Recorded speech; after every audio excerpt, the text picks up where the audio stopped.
Et c'est eux qui nous en parlent le mieux. Regardez.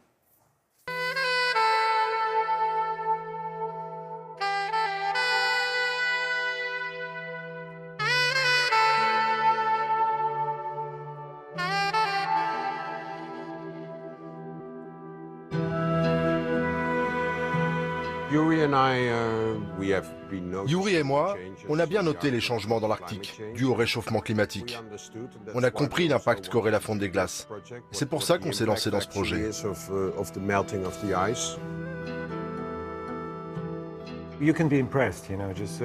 C'était vraiment impressionnant.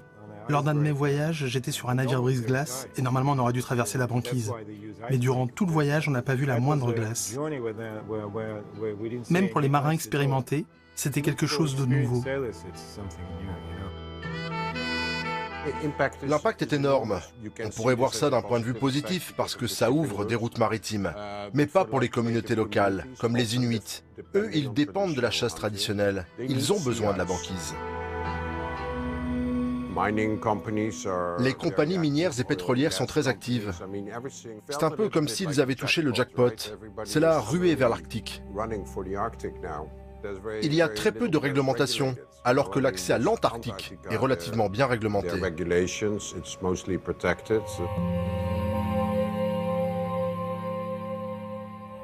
Sans parler de l'activité militaire. Tous les pays de la région ont augmenté leur activité militaire. C'est comme si brutalement tous ces pays s'étaient rapprochés les uns des autres.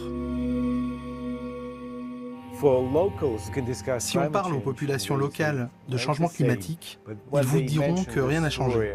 Mais quand ils vous racontent l'histoire d'un lac qui a disparu, ils comprennent alors que le changement climatique est une réalité. La plupart des Russes vous diront « c'est bien ce qui se passe ». Maintenant, on peut cultiver des tomates dans le Grand Nord, ce qui est vraiment ridicule. Il faut même pousser des fraises au Groenland. Tous les deux, on a été assez choqués en fait de voir la vitesse à laquelle tout ça se produit. Selon les prévisions actuelles, il n'y aura plus du tout de glace pendant l'été à partir de 2030. C'est dans 12 ans, il n'y aura plus de glace au pôle Nord.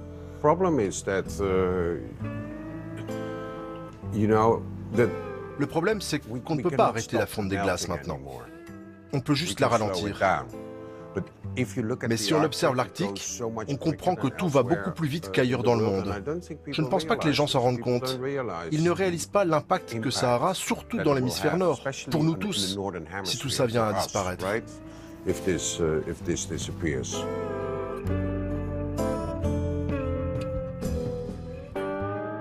Expo Marie à découvrir.